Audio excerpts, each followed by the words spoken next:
اب سنو حدیث، میرے آقا صلی اللہ علیہ وسلم نے فرمایا تھا، اسی زمانے کے لیے شاید، حضور فرماتے ہیں ایک وقت ایسا بھی آئے گا کہ جو اصلاح کی بات کرے گا، جو ایمان کی بات کرے گا، لوگ اس کو اتنی تعجب سے دیکھیں گے جیسے چور کو دیکھا جاتا ہے۔ داڑھی والے کو، ٹوپی والے کو، اصلاح کی بات کرنے والے کو، حضور فرماتے ہیں جیسے زنا کرنے والے کو عیب سے لوگ دیکھتے ہوں گے، تانا دیں گے، اسی طرح سے ایک وقت ایسا آئے گا کہ مومن کو تانا دیا جائے گا، یہ دیکھو یہ مسلمان ہے، یہ دیکھو یہ ٹوپی والا ہے، یہ داڑھی والا ہے۔ وہ دور آئے گا، بلکہ میں سمجھتا ہوں اس دور میں ہم جی رہے ہیں۔ لوگ آج کیوں اپنے آپ کو ماڈرن اور اپنے آپ کو سیکولر بننے کی کوشش کر رہے ہیں؟ کیوں؟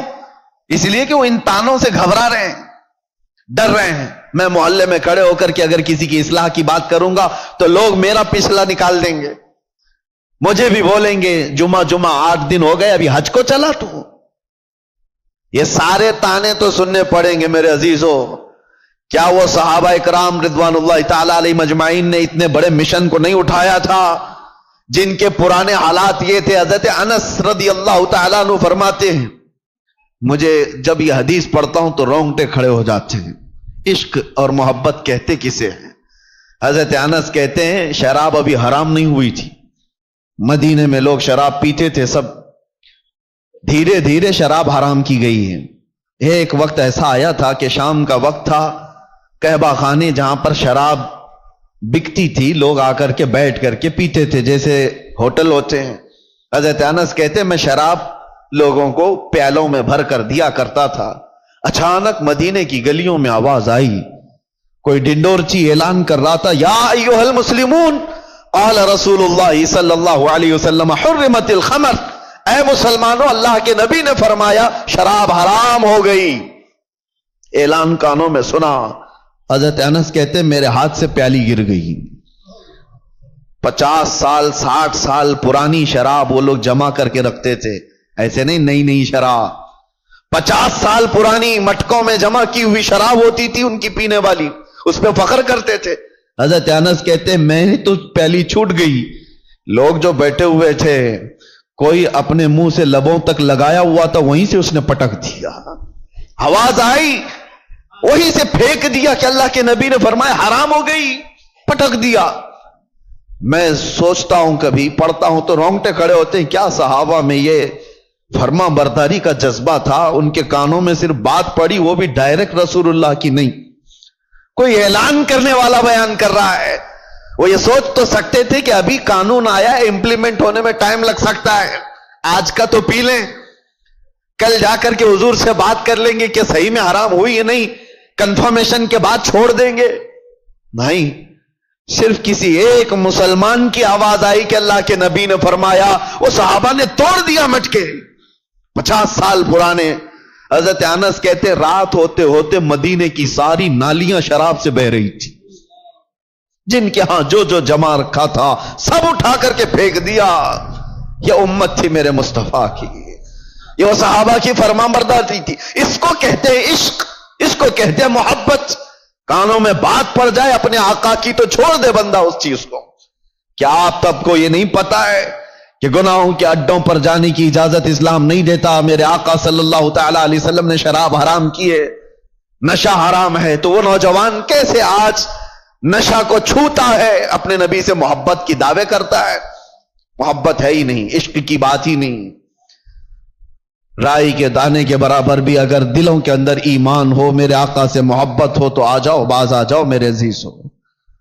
اے نوجوانوں، وقت بہت تیزی سے ڈھل رہا ہے، آپ کو پتہ بھی نہیں۔ آج میں اس مقام پر آپ کے سامنے کھڑا ہوں، آپ کو اندازہ ہے مجھے تو کچھ نیا نہیں لگتا، لیکن 10 سال کے بعد ہم یہاں کھڑے ہیں، 10 سال گزر چکے۔ میں پیچھے پلٹ کر کے دیکھتا ہوں تو سوچتا ہوں کیا ایک عشرہ، ایک دہائی گزر گئی ہماری زندگی کی، 10 سال کے بعد اس مسئلے پہ پھر آئے۔ یہ 10 سال کا عرصہ اتنی تیزی سے گزر رہا ہے تو یاد رکھو موت بہت تیزی سے تمہارے قریب آ رہی ہے، بہت تیزی سے۔ اور حضور پاک صلی اللہ تعالی علیہ وسلم کی وہ حدیث بھی میں آپ کو سناؤں، قیامت کے قریب ایسے حالات ہوں گے کہ بچے جوان نظر آئیں گے اور جوان بوڑھے نظر آئیں گے. کیا آج نہیں معلوم آپ کو؟ بچوں کے اندر جو حرکتیں ہیں وہ جوانوں سے کی جیسی ہیں. 6 سال کے 7 سال کے بچے بالغ لوگوں کی باتیں کرتے ہیں. جوانی ابھی سے آئی ہوئی لگتی ہے. اور جوانوں کو دیکھو یہ سب ٹوٹے بکھرے ہوئے. ارے 20 سال 22 سال کی عمر میں سفید بال, اور یہ بوڑھے لگنے لگ گئے. ان کی زندگیاں 30 سال کو جاتے جاتے ریٹائرڈ ہو گئی. گھروں کے حالات خراب ہو گئے. کتنے ایسے ہیں. ارے جوانی کس کو کہا جاتا تھا پتہ ہے؟ 40 سال کے بعد جوانی شروع ہوتی, جس کو مضبوط جوانی کہا جاتا. آج 40 سال میں بوڑھا ہے آدمی, بوڑھا ہے. قیامت کے اتنے قریب ہم آ چکے. میرے آقا نے فرمایا تھا ایک دور آئے گا کہ جب بچے جوان نظر آئیں گے اور جوان بوڑھے لگنے لگیں. ان حالات کا باریکی سے آپ مطالعہ کرو میرے عزیزوں. اب ہمیں تقریروں کے اعتبار سے کوئی ایک مقرر ایک خطیب سمجھ کر کے ایک ٹرینڈ کے حساب سے مت لو. میرے پاس اب وہ فن بھی نہیں ہے, نہ میں اپنے الفاظ سے چمکا کر کے کسی کے اوپر دباؤ ڈالنے کے لیے تقریریں کرتا ہوں. نہیں, ایک درد نکلتا ہے آج امت کے لیے خاص طور پر. بہت جلدی وہ دن بھی آ جائے گا, شاید اعلان ہو جائے کہ ہم بھی مر گئے, دنیا سے نکل گئے. جتنے دن ہمارے باقی رہ گئے, کبھی یہ خیال آتا ہے کہ بارگاہ مصطفیٰ صلی اللہ علیہ وسلم میں جانا تو طے ہے, مرنے کے بعد قبر میں منہ دکھانا تو طے ہے. اگر وہ نبی پاک صلی اللہ تعالی علیہ وسلم ہم سے پوچھیں کیا تو اس جگہ سے آ رہا ہے جہاں سے صبح سے شام تک مجھ کو گالیاں دی جاتی تھی؟ کیا تو اسی محلے سے آ رہا ہے جہاں لوگ ماں اور بیٹیوں کی عزت بھول چکے تھے؟ زنا اتنا عام ہو چکا تھا کہ جانور بھی اس طرح کا جوڑا نہیں کھاتے. گھر گھر آج محفوظ نہیں ہے. لوگ بیٹھ رہے ہیں آج ہمارے پاس آ کر کے حیرت ہوتی ہے کہ زنا کے معاملات کو حل کرنے کے لیے بیٹھتے ہیں تو رونگٹے کھڑے ہوتے ہیں, کلیجہ منہ کو آتا ہے.